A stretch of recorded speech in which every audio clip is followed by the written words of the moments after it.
बिस्मिल्लाहिर्रहमानिर्रहीम।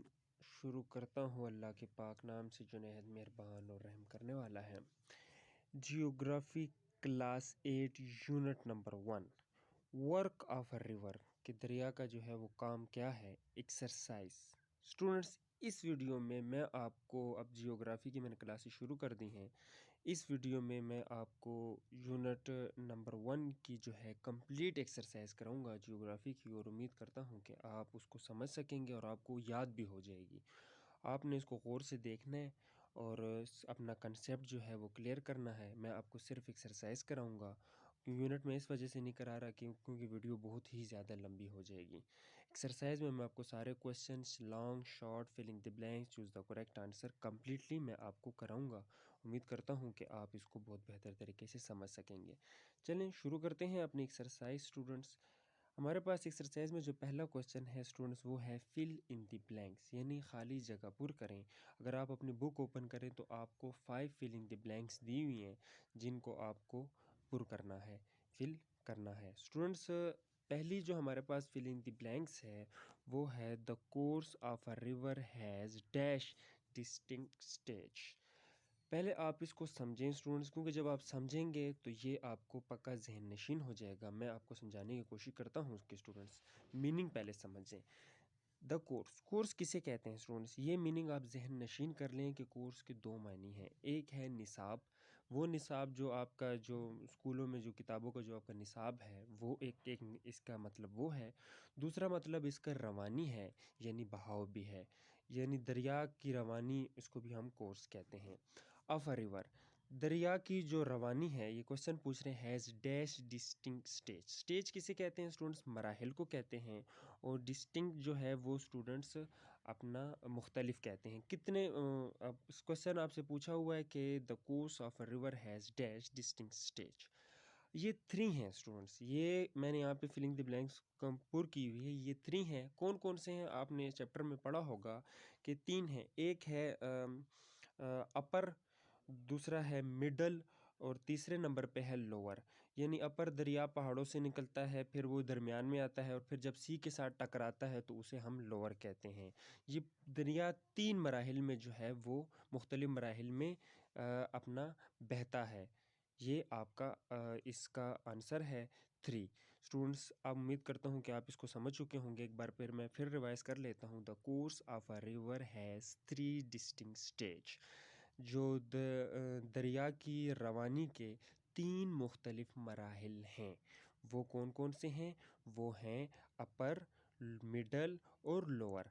ये 3 इसका फिल इन द ब्लैंक से खाली जगह मैंने पुर कर ली है। ये 3 आप जहन नशीन कर लें। अगर इस तरह पेपर में आ जाएं तो आपने 3 लिखना है और आप जहन नशीन कर लें वो 3 कौन कौन से हैं मैंने आपको बता दी हैं।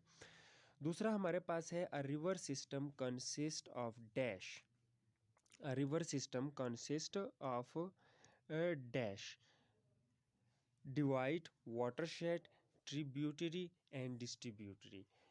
अब आप पहले इसको समझें। अ रिवर सिस्टम, दरिया, एक दरियाई निज़ाम। कंसिस्ट का मतलब स्टूडेंट्स क्या है? कंसिस्ट का मतलब है मुश्तमिल, ऑफ अ डैश। अब जो दरियाई निज़ाम है वो कितनों पर मुश्तमिल है? अब वो इस क्वेश्चन में उन्होंने एक मिस किया हुआ है जो है कैचमेंट। बकाया आपको वाटरशेड भी बताया हुआ है, ट्रिब्यूटरी भी बताया हुआ है एंड डिस्ट्रीब्यूटरी भी बताया हुआ है। कैचमेंट जो है इन्होंने इसमें मिस कर लिया था, वो आपको खाली जगह पूर करनी थी जो मैंने यहाँ पे मेंशन कर लिया था। आप ये स्टूडेंट्स वाटरशेड भी मिस कर सकते हैं, या अगर पेपर में आपको ये ट्रिब्यूटरी भी मिस कर सकते हैं और डिस्ट्रीब्यूटरी भी मिस कर सकते हैं। आप ये जहन नशीन कर लें कि ये जो रिवर सिस्टम है और इसमें ये कैचमेंट है, वाटरशेड है, ट्रिब्यूटरीज है और डिस्ट्रीब्यूटरी है। अब मैं आपको बताता हूँ कि कैचमेंट क्या है।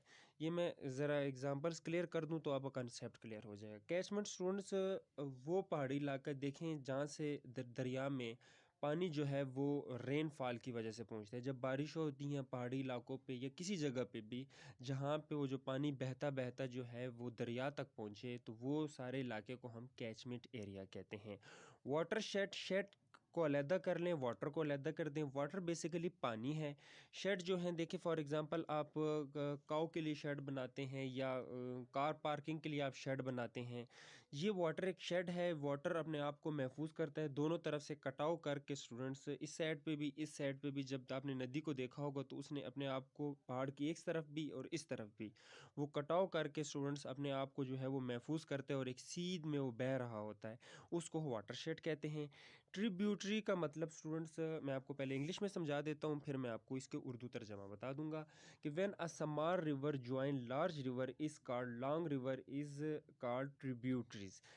देखें अगर छोटी जो नदियां हैं छोटी छोटी वो बड़ी नदी को जो है उसमें शामिल हो जाएं, मगर बड़ी नदी को नुकसान ना पहुंचाएं और उसी के साथ बहती हुई चली जाएं, तो इस अमल को हम ट्रिब्यूटरीज कहते हैं। और जो जो डिस्ट्रीब्यूटरीज है स्टूडेंट्स, वो when a large river is break small river is called distributary. बड़ी नदी जब छोटी नदी में टूट जाए तो इसको हम डिस्ट्रीब्यूटरी कहते हैं। उम्मीद करता हूं कि स्टूडेंट्स आप समझ चुके होंगे। अ रिवर सिस्टम कंसिस्ट कितने पर मुश्तमिल है, आप याद कर लें कि कैचमेंट पे, वाटरशेड पे, ट्रिब्यूटरी एंड डिस्ट्रीब्यूटरी। उम्मीद करता हूं कि स्टूडेंट्स आप ये समझ चुके होंगे। तीसरी हमारे पास फिलिंग द ब्लैंक है students, a divide separate one watershed from neighboring dash watershed. A divide separate one watershed from neighboring watershed। इसका मतलब मैं आपको स्टूडेंट्स शॉर्ट से समझा देता हूँ कि देखें वो कह रहे हैं कि एक वाटरशेड जो है वो दूसरा, देखें दो वाटरशेड्स होती हैं एक नदी में, एक राइट तरफ होगी और एक लेफ्ट तरफ होगी जो नदी को कवर करेंगी। तो इसका मतलब हो गया कि divide separate one watershed from neighbouring watershed. Number 4 करते हैं। नंबर 4 है अ रिवर और स्ट्रीम। अब नदी या दरिया, स्ट्रीम को हम दहरे भी बोलते हैं, वो चश्मे जो नहीं होते उनको भी बोलते हैं। Flowing into a large river is regarded as a tributary of the large river.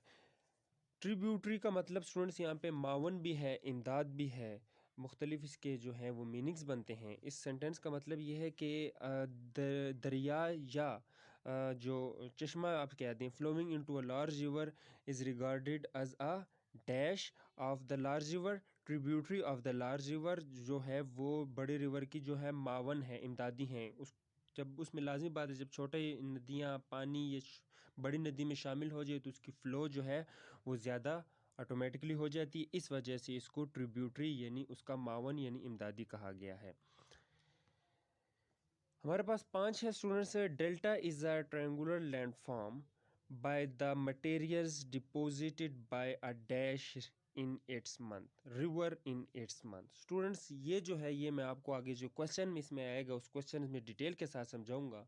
बस आप सिर्फ यहाँ तक समझ जाएं कि delta is a triangular landform form by the material deposit by a river in its mouth.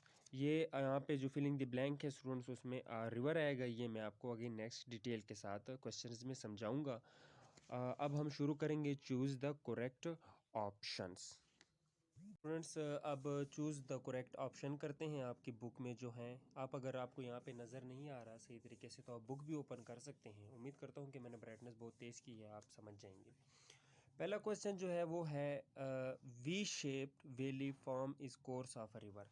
आपसे इसमें पूछा गया है कि वी शेप जो वैली है वो कौन से जो दरिया की रवानी से बनती है।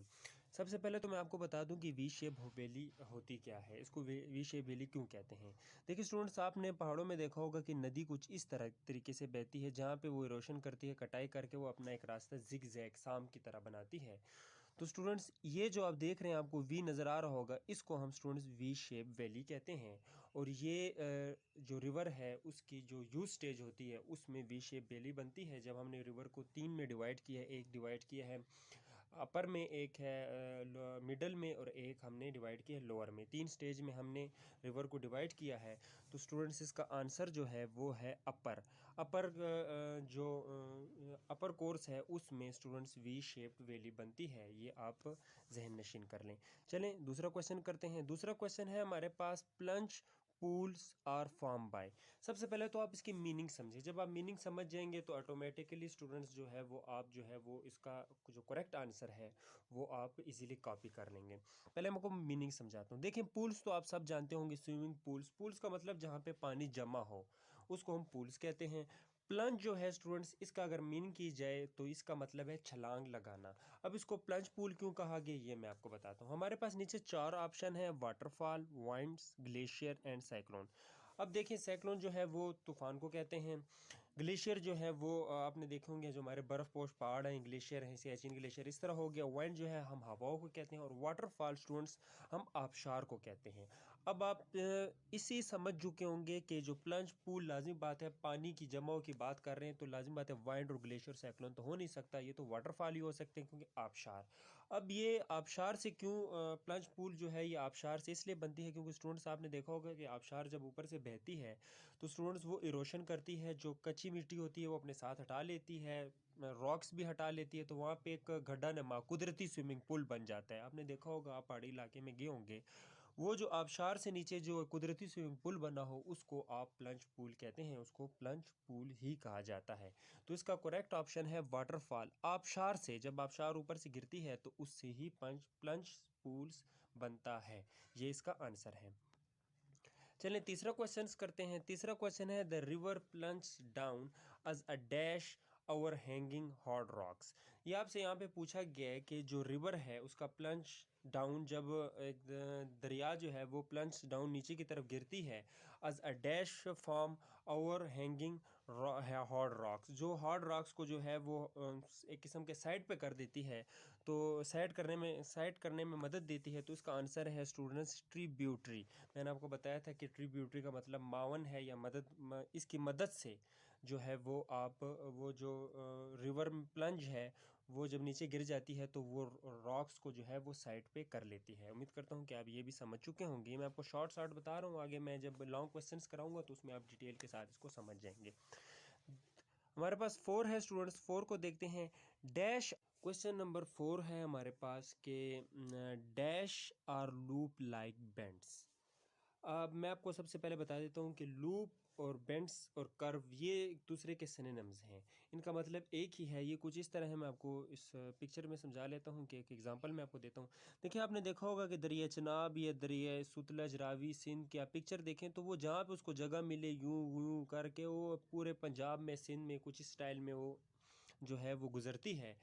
तो ये जो कर्व शेप है स्टूडेंट्स, इसको हम क्या बोलते हैं, बेंड्स। ये बेंड्स और ये लूप लाइक की जो शेप है, बेंड्स की तरह उसकी शेप है। इसका जो आंसर है स्टूडेंट्स वो है मीन डर्स। मीन डर्स ये इसका ऑप्शन है। क्वेश्चन नंबर 5 शुरू करते हैं। Dash is a network of a shallow river channels separated by small bars of sediments. सबसे पहले मैं आपको समझा दूं कि सीडिमेंट्स क्या हैं। सीडिमेंट्स स्टूडेंट्स आपने देखोगे जब बड़े पत्थर टूट जाएं इरोशन की वजह से, इधर से जब आप देखा होगा नदी जो है वो नीचे बड़े बड़े पत्थरों को साथ घसीट रही होती है, तो ये टकराव से, प्रेशर से, आबशारों से, वाटरफॉल से ये टूट जाएं तो ये छोटे छोटे जो है वो पत्थर बन जाते हैं। इसको हम सीडिमेंट्स रॉक्स बोलते हैं। तो इसका जो आंसर है स्टूडेंट्स, ये मैं आपको लॉन्ग क्वेश्चन में डिटेल के साथ समझाऊंगा, आप इसका भी आंसर नोट कर दें। इसका आंसर है बी, रिवर ब्रीडिंग। उम्मीद करता हूं कि आप ये समझ चुके होंगे। अब हम शॉर्ट क्वेश्चन करते हैं, इसके बाद फिर हम लॉन्ग क्वेश्चन करेंगे। चलें स्टूडेंट्स अब क्वेश्चन करते हैं। अगर आप अपनी बुक ओपन करें तो आपको बुक में यूनिट नंबर 1 है, उसमें आपको 5 क्वेश्चन शॉर्ट्स दिए हुए हैं। मैंने उन क्वेश्चंस के स्टूडेंट्स आंसर लिख लिए हैं यहाँ पे शॉर्ट मैं आपको डिटेल के साथ समझाऊंगा भी, और उम्मीद करता हूँ कि मैं आपको याद भी करा लूँगा ईजीली, क्योंकि जब मैं आपको इसका तर्जमा करूँगा तो आपको ये याद करने में बहुत आसानी होगी। चलिए शुरू करते हैं स्टूडेंट्स। जो पहला क्वेश्चन है वो है आपका what is a river system. Question को समझें, आंसर ऑटोमेटिकली क्लियर हो जाएगा। What is a river system, कि एक दरिया का निज़ाम क्या है। आपसे पूछा गया है कि दरिया का निज़ाम क्या है। इसका आंसर है कि दरिया का निज़ाम, देखिए यहाँ पे शुरू से देखें, a river system consist of a catchment area, watershed divide, tributaries and distributaries. एक दरिया का निज़ाम जो है वो कैचमेंट, ट्रिब्यूटरीज, डिस्ट्रीब्यूटरीज, वाटरशेड और कैचमेंट एरिया पर मुश्तमिल है। स्टूडेंट्स ये आपका जो है ये आंसर है इसका, उम्मीद करता हूँ कि आप इसको याद कर लेंगे और आपको याद करने में आसानी होगी। अब मैं आपको और इसमें डिटेल के साथ समझाता हूँ। देखिए, कैचमेंट एरिया मैंने आपको शुरू में बता दिया था कि कैचमेंट एरिया क्या है। स्टूडेंट्स, कैचमेंट एरिया जो है, इससे मुराद ज़मीन का वो तमाम रकबा है जिस पर बारिश होती है। नेक्स्ट इसका क्वेश्चन है कि कैचमेंट एरिया और वाटरशेड, उसमें भी यही लिखा हुआ है कि वो तमाम रकबा ज़मीन का जहाँ पर बारिश होती है, उन छोटी-छोटी स्ट्रीम्स की शक्ल इख्तियार करके जो है वो दरिया तक पहुँचे, तो स्टूडेंट्स रेनफॉल का जितना भी इलाका है उसको हम कैचमेंट एरिया कहते हैं। वाटरशेड क्या है स्टूडेंट्स? वाटरशेड जो है ये मैं आपको नेक्स्ट क्वेश्चन में डिटेल के साथ समझाता हूँ। ट्रिब्यूटरीज़ के बारे में समझ जाएँ कि स्टूडेंट्स, ट्रिब्यूटरीज़ जो हैं ऐसे नदी नाले छोटे दरिया जो बड़े दरिया में शामिल हो मगर उसकी जो है उसको ख़राब ना करें, उसको डिस्ट्रीब्यूट ना करें, उसको हम ट्रिब्यूटरीज़ कहते हैं। ट्रिब्यूटरी मतलब स्टूडेंट्स मावन उसका मददगार, उसको और बड़ा कर देते हैं मगर उसको ख़राब नहीं करते, उसको बांटते नहीं हैं। और डिस्ट्रीब्यूटरी स्टूडेंट्स उसको कहते हैं कि छोटे दरिया ये बड़े दरिया में शामिल हो जाएँ और उसको तोड़ दें, एक यहाँ से चला जाए दूसरा वहाँ से चला जाए, तो स्टूडेंट्स इस अमल को हम डिस्ट्रीब्यूटरी कहते हैं। ये एक पूरा निज़ाम है, सिस्टम है। A river system consist of a catchment area, watershed divide, tributaries and distributaries. उम्मीद करता हूँ कि क्वेश्चन आपको समझ आ चुका होगा। दूसरा क्वेश्चन है हमारे पास students, compare the upper and lower course of a river. यहाँ पे आपसे क्वेश्चन में पूछा गया है कि आप कंपेयर करें, मवाजना करें अपर और लोअर कोर्स का। दरअसल 3 कोर्स हैं, एक है अपर, मिडल और लोअर। यहाँ पे आपसे सिर्फ 2 के बारे में पूछा गया है कि 2 को जो है वो कंपेयर करें। स्टूडेंट्स, यहाँ पे एक मैं कोशिश करता हूँ आपको एक मैप बना के दिखाऊँ, आप इससे समझ जाएंगे। स्टूडेंट्स ये देखें, ये दरिया कुछ इस तरह बहता है। अब ये जो है ये स्टूडेंट्स ये हमारा माउंटेन एरिया है, इसको हम अपर बोलते हैं। ये जो दरमियान वाला है स्टूडेंट्स ये मिडल है, और जब बिल्कुल सी के साथ एंड में जाके सी में गिर जाए दरिया, उसे टकराए, इस जगह को हम जो है स्टूडेंट्स लोअर कोर्स बोलते हैं। अब कंपेयर करते हैं स्टूडेंट्स, अपर को गौर से देखें। It is called you stage of a river. ये जो है रिवर की, दरिया की जो है वो यूथ, ये समझ जाएँ कि जवानी का एक मरहला है। यहाँ से उसकी स्टार्ट होती है पहाड़ी इलाके से। अपर जो है वो पहाड़ी इलाके से उसकी स्टार्ट होती है। मुख्तलिफ स्ट्रीम्स, पानी आके झरने शामिल होके एक दरिया की शक्ल इख्तियार करते हैं। इसको it is called you stage of a river. Lower क्या है? It is called old stage of a river. ये जो है ये स्टेज रिवर की, दरिया के जो है वो ओल्ड यानी बूढ़ा, बिल्कुल आखिरी मराहिल होते हैं समुद्र में टकराने का, कहलाती है। It is called old stage of a river. दूसरी देखते हैं द माउंटेन स्टेज। अपर क्या है? द माउंटेन स्टेज है, ये पहाड़ी शुरुआत है, यहाँ से जो है इसकी शुरुआत होती है पहाड़ों में। और लोअर क्या है? The river flow is flat and wind valley. ये चिपटी और वाइंड वैली में जो है बिल्कुल फैली हुई दरिया स्लो स्लो मोशन में जा रहा होता है। रिवर वाटर फास्ट, अपर में रिवर वाटर फास्ट होता है क्योंकि स्टूडेंट्स मैंने आपको मैप में बता दिया था कि एक स्लोप है। जब लाजिम बात है ऊपर पहाड़ी से पानी आता है स्लोप में, तो उसकी जो स्पीड है वो स्लोप की वजह से बहुत ज़्यादा हो जाती है। एंड में वो बिल्कुल फ्लैट हो जाता है। जब आखिरी मराहल होते हैं स्टूडेंट्स, वो बिल्कुल मैदानी इलाकों में सिंध पंजाब में यूँ आराम आराम से जा रहा होता है। उम्मीद करता हूँ स्टूडेंट्स आप समझ चुके होंगे। और रिवर वाटर इज़ स्लो, और लोअर जो है वो बता रहे हैं कि इसका जो रिवर वाटर है वो बहुत स्लो। स्लो क्यों होता है? क्योंकि स्टूडेंट ज़मीन चिपटी होती है, वो मज़े मज़े से जा रहा होता है। इसको रिवर वाटर जो लोअर कोर्स है इसका, रिवर वाटर जो है वो स्लो, बहुत स्लो और आस्ता आस्ता चलता है। हमारे पास दूसरा क्वेश्चन है, सॉरी तीसरा क्वेश्चन है कि what are the catchment area and watershed. अब मैं आपको यहाँ पे कैचमेंट एरिया और वाटरशेड को बिल्कुल डिटेल के साथ समझाऊंगा। उम्मीद करता हूँ कि स्टूडेंट्स आप इसको बहुत बेहतर तरीके से समझ सकेंगे। कैचमेंट देखें, catchment area of a river refers to all area of land over which rainfall. इसका मतलब क्या है ये मैं आपको बता देता हूँ। दरिया के कैचमेंट एरिया से मुराद ज़मीन का वो तमाम रकबा जिस पर बारिश होती है, ये कैचमेंट एरिया है जिस पर बारिश होती है। और ख़ास तौर पे पहाड़ी इलाका, जो पहाड़ों के ऊपर बारिश होती है, तो वो जितना जो रेनफॉल है, वो पानी जब दरिया में इंटर होता है, ये सारा जो उसका रेनफॉल है उसको स्टूडेंट्स हम क्या बोलते हैं? Catchment area. अब वाटरशेड को समझें कि वाटरशेड क्या है। A watershed is an area of land drained by a main river and its tributaries. Tributaries ये इसका डेफिनेशन है। अब मैं आपको समझाता हूँ एक पिक्चर में। स्टूडेंट्स डायग्राम है ये, देखें ये माउंटेन है। अब यहाँ पे एक रिवर आ रही है, हो सकता है एक रिवर यहाँ पे भी जा रही हो सकता है एक रिवर यहाँ पे भी हो। अब ये जो दरमियान में आप रिवर देख रहे हैं स्टूडेंट्स, इसका पहाड़ी का ये हिस्सा यहाँ पे कैचमेंट एरिया में बारिश होती है। वो बारिश जो है वो सारा जो है वो स्लोप में आके नदी में शामिल हो जाती है। जैसे स्ट्रीम से आ जाए, नदी नाले छोटे ज़मीन पर बह कर आ जाए तो स्टूडेंट्स वो तो कैचमेंट हो गया। ये जो वाटर, ये जो पहाड़ है, इसके दरमियान जो नदी बह रही है, ये जो दोनों पहाड़ इसको प्रोटेक्ट कर रहे हैं स्टूडेंट्स, ये है पानी का वाटर शेड। उम्मीद करता हूँ कि स्टूडेंट्स आप समझ चुके होंगे। क्वेश्चन नंबर 4 है students, which is the longest river of Pakistan, name it's eastern tributaries. अब मैं आपको बताता हूँ कि पाकिस्तान का जो सबसे बड़ा जो दरिया है ये कौन सा है, और इसके बारे में और डिटेल के साथ भी थोड़ा सा मैंने मेंशन किया है कि अगर क्वेश्चन थोड़ा बहुत चेंज आ जाए तो आप इजीली जो है उसको कॉपी कर सकेंगे।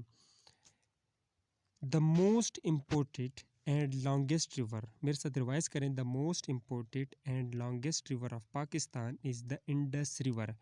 इंडस रिवर, इसको दरिया सिंध भी बोलते हैं, ये पाकिस्तान का सबसे बड़ा दरिया है।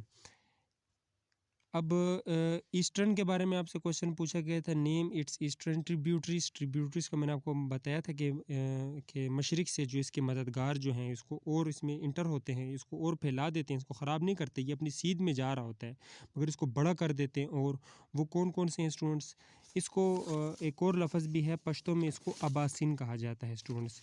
मैं आपको ये अबासिन इस वजह से कहा जाता है क्योंकि इसको सब दरियाओं का बाप कहा गया है। देखिए ईस्टर्न में इसमें कौन कौन से शामिल होते हैं, झेलम, चनाब, रावी एंड सतलज। ये ईस्टर्न्स में, मशरिक में इसमें शामिल होते हैं सारे। अब ये इसको इसलिए ट्रिब्यूटरीज कहा गया है क्योंकि स्टूडेंट्स ये इसको ख़राब नहीं करते। अगर ये सारे छोटे छोटे दरिया हैं ये इसमें शामिल हो जाते और इसकी जो डेस्टिनेशन है उसको ख़राब कर लेते, इसको इधर उधर फैला देते, तो स्टूडेंट्स फिर ये डिस्ट्रीब्यूटरीज इसको कहते हैं, हम ट्रिब्यूटरीज कभी भी ना कहते। और साथ मैंने एक वैसे एक्स्ट्रा मेंशन की है। और वेस्टर्न में इसमें कौन कौन से शामिल होते हैं, अगर आपसे क्वेश्चन के बारे में पूछ लिया जाए मगरिब के बारे में, तो दरिया काबुल, खुरम और गोमल रिवर, ये वेस्टर्न में इसमें शामिल होते हैं।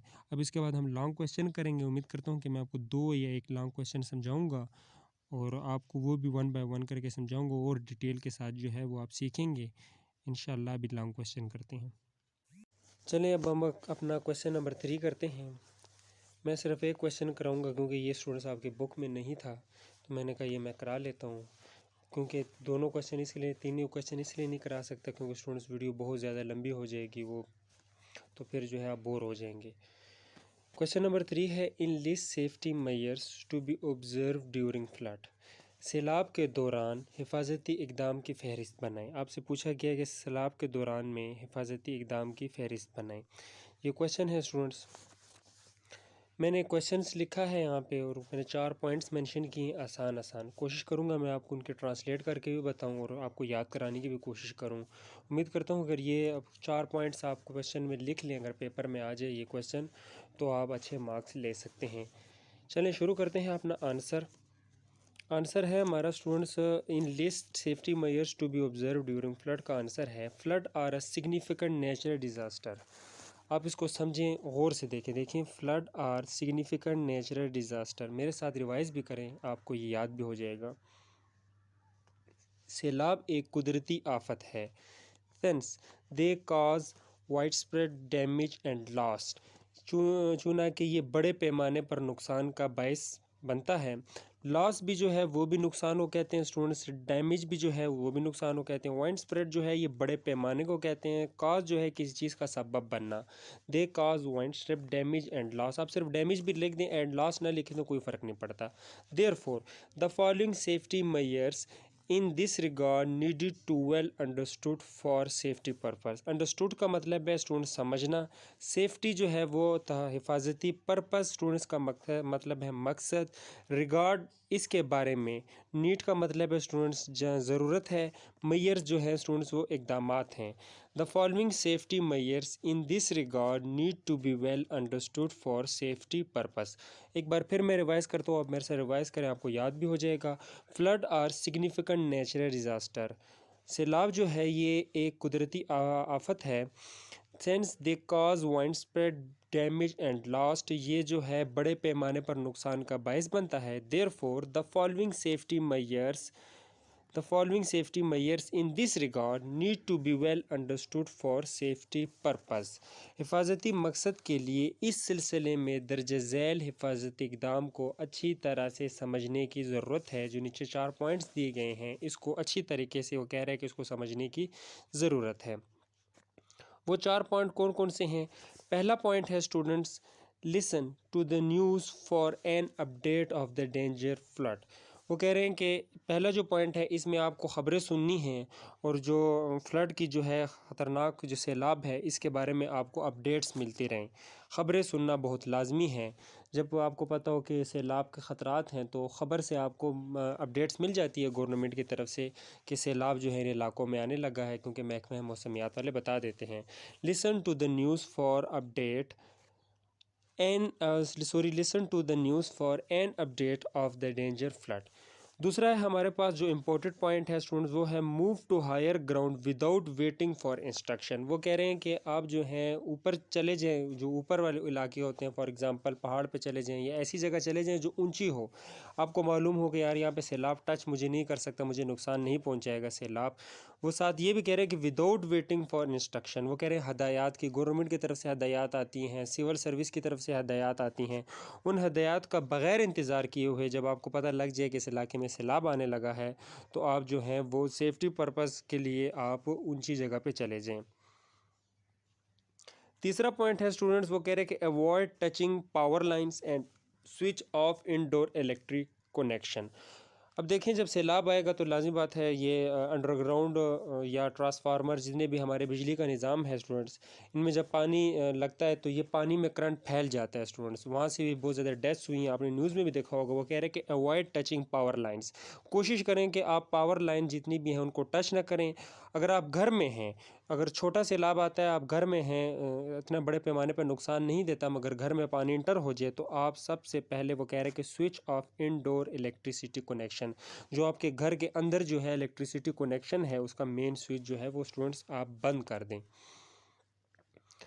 नंबर 4 पे कह रहे हैं कि do not live in the flood affected house. अब वो आखिर में जब सैलाब ख़त्म हो जाए, आखिरी जो पॉइंट है स्टूडेंट्स ये बहुत इंपॉर्टेंट है। वो कह रहे हैं कि उस घर में ना रहें कि जो सैलाब से इफ़ेक्टेड हुआ हो, जब तक आपको ये मालूम ना हो जाए कि वो जो है रहने के काबिल है। आप ये समझ चुके हैं कि वो कि आखिरी जो पॉइंट है उसमें यही कह रहे हैं कि आप सैलाब का जो इफ़ेक्टेड जो घर होगा, जो मुतासिर होगा सैलाब से, उसमें तब तक ना रहें जब तक आपको ये कंफर्म ना हो जाए कि वो रहने के लिए प्रॉपरली फ़िट है, क्योंकि उसकी बुनियादें सैलाब ने हिला दी होंगी, सेम्स की वजह से पानी बुनियादों में दाखिल हो चुका होगा, वो जो कंस्ट्रक्शन है जो कमज़ोर हो गया होगा। उम्मीद करता हूँ कि स्टूडेंट्स आप ये समझ चुके होंगे। इंशाल्लाह अब हम नेक्स्ट चैप्टर शुरू करेंगे ज्योग्राफ़ी का। अगर आपको इस चैप्टर में थोड़ी और इम्प्रूवमेंट की ज़रूरत है स्टूडेंट्स, तो मैं वीडियो तो ज़्यादा लंबी नहीं बना सकता। आप ऐसे करें, मुझे इंस्टाग्राम पे रब्ता कर लें, वहाँ पे आप व्हाट्सएप का नंबर सेंड कर लें, या अगर आप I-10 4 और I-9 और के करीब रहते हैं, I-10 4 I-9 I-10 के सेक्टर्स में, तो स्टूडेंट्स आप हमेशा घर पे भी आ सकते हैं, मैं आपको फ्री क्लासेस भी दे सकता हूँ। उम्मीद करता हूँ कि स्टूडेंट्स आपको ये वीडियो पसंद आई होगी। अगर आपको पसंद आए तो स्टूडेंट्स अपने क्लास फेलो सबके साथ ये शेयर करें, मेरा चैनल सब्सक्राइब करें। अल्लाह हाफिज़।